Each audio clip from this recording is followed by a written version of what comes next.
नमस्कार, स्वागत है एक बार फिर से चुनावी सम में।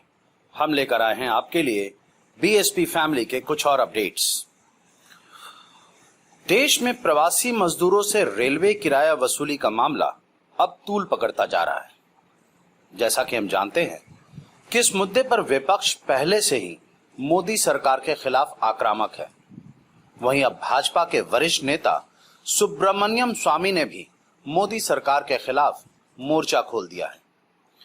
वैसे भी सुब्रमण्यम स्वामी की छवि एक ऐसे नेता की है जो भाजपा में रहते हुए भी अक्सर मोदी सरकार की आलोचना करने के लिए जाने जाते हैं।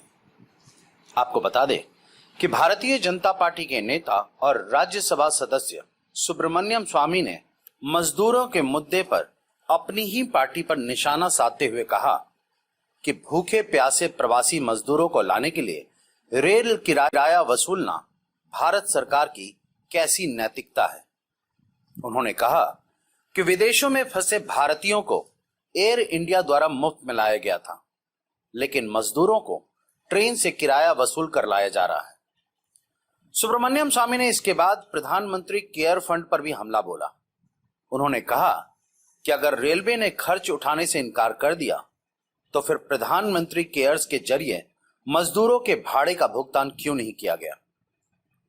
हालांकि अंत में उन्होंने यह भी कहा कि इस मुद्दे को लेकर उनकी रेल मंत्री पीयूष गोयल से बात हुई है और उन्होंने कहा है कि केंद्र सरकार किराए का 85% बोझ उठाएगी, जबकि राज्य सरकार 15% खर्च उठाएगी। सुब्रमण्यम स्वामी ने कहा कि प्रवासी मजदूर बिना कोई किराया चुकाए अपने घर पहुंचेंगे और रेल मंत्रालय इसे लेकर आधिकारिक बयान जल्द ही जारी करें। इस तरह सुब्रमण्यम स्वामी ने मजदूरों को भरोसा दिलाया है कि उनसे कोई किराया नहीं वसूला जाएगा।